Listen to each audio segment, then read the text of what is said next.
శాంతి. సూరజ్భాయిజీ చెప్పిన ఆస్కా పురుషార్థ్. ప్రపంచంలో అన్నిటికంటే గొప్ప శక్తి మనస్సు యొక్క శక్తి. ఏ ఆత్మలైతే యోగాభ్యాసము బాగా చేస్తారో, స్వమానములో ఉంటారో, ఎవరి వద్ద జ్ఞానము మరియు పవిత్రత యొక్క శ్రేష్ట బలము ఉన్నదో, వారి సంకల్పములు ఈ ప్రపంచంలో అద్భుతము చేయగలవు. ఎవరైతే తమ బుద్ధిని స్వచ్ఛంగా చేసుకున్నారో, శుద్ధంగా చేసుకున్నారో, వారు కూడా అద్భుతము చేయగలరు. ఇంద్రజాలికులు తమ చేతి శుద్ధత ద్వారా చమత్కారములు చూపిస్తారు. అదే విధంగా బుద్ధి యొక్క స్వచ్ఛత కలిగిన ఆత్మలు ఈ ప్రపంచంలో మహనీయ కార్యములు, చమత్కారిక కార్యములు చేయగలరు. కావున మనకి చాలా జాగరూకత ఉండాలి. మన వద్ద సంకల్ప శక్తి ఎంతో గొప్ప శక్తి ఉన్నది. మరి దీనిని వృద్ధిపరచుకుంటూ ఉండాలి. ఇంకా దానిని ఉపయోగించుకొని సఫల ప్రయోగములు కూడా చేయాలి. సంకల్ప శక్తి ఎవరిలో గొప్పగా ఉంటుంది అంటే, సంకల్పాల వేగము తక్కువగా ఉన్నవారికి, జ్ఞాన మననము బాగా చేసేవారికి, స్వమానములో ఉండేవారు, యోగం యొక్క పవర్ఫుల్ స్థితిలో ఉండేవారికి. ఎవరైతే తమ మనస్సులో పవర్ఫుల్ సంకల్పాలు రచిస్తారో వారిలో చాలా గొప్పగా సంకల్ప శక్తి పనిచేస్తుంది. మనము ఈ శక్తిని వృద్ధిపరుచుకుంటూ ఉండాలి. బాబా యొక్క సుందర మహావాక్యము గుర్తు చేసుకుందాము. ప్రపంచంలో మనుషులు గొప్ప గొప్ప కార్యములు విల్ పవర్ ఆధారంగా చేస్తారు. మీ వద్ద ఉన్నది పరమాత్ముని విల్ పవర్. ఎంత గొప్ప నశ యొక్క విషయము.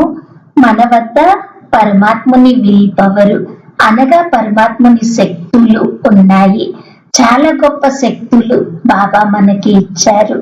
ఆ తర్వాత మూడవ విషయము బాబా చెప్తున్నారు, సంకల్పం చేతనే మీరు ఏమి కావాలంటే అది చేయగలరు అని.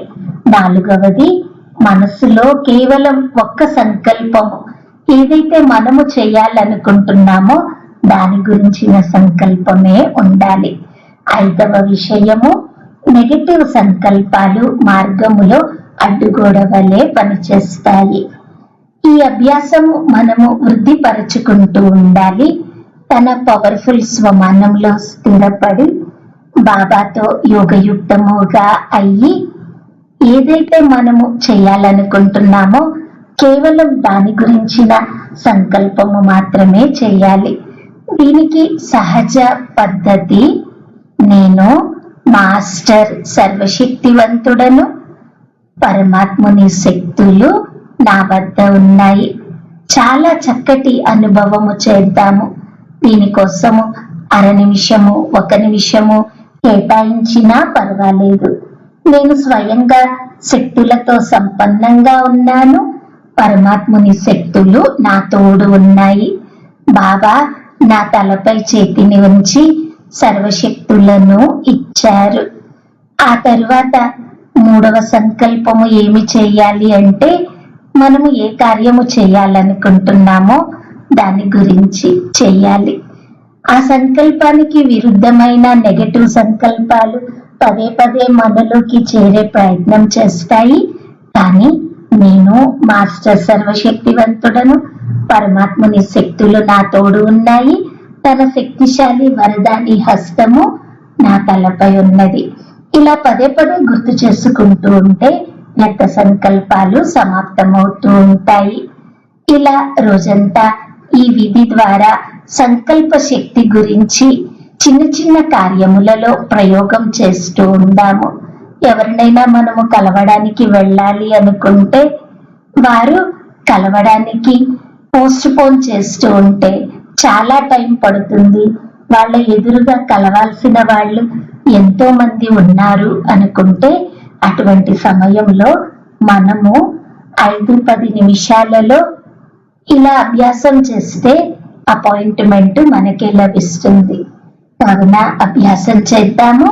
నేను మాస్టర్ సర్వశక్తివంతుడను, పరమాత్ముని శక్తులు నా తోడు ఉన్నాయి, ఫలానా వారితో నేను వెళ్ళడంతోటే 10 నిమిషాల్లోనే కలవగలను. ఇలా అభ్యాసం సంకల్పం చేస్తే చాలా త్వరగా వారిని కలవగలుగుతాము. మరి ఈ రోజంతా చక్కగా అభ్యాసం చేద్దాము. నేను మాస్టర్ సర్వశక్తివంతుడను. బాబా యొక్క శక్తులు నా తోడు ఉన్నాయి. శక్తిశాలి వరదాని హస్తము నా తలపై ఉన్నది. బాబా యొక్క శక్తులు ఈ రకంగా నాలో ఇమిడిపోతూ ఉన్నాయి. బాబా తోడు ఉన్నారు అనే నశ మనకి ఉంటే బాబా యొక్క శక్తులు మనలో ఇమిడిపోతూ ఉంటాయి. ఈ రోజంతా ఇదే అభ్యాసం చేస్తూ ఏదో ఒక రకంగా సంకల్ప శక్తిని ప్రయోగిద్దాము. ఓం శాంతి.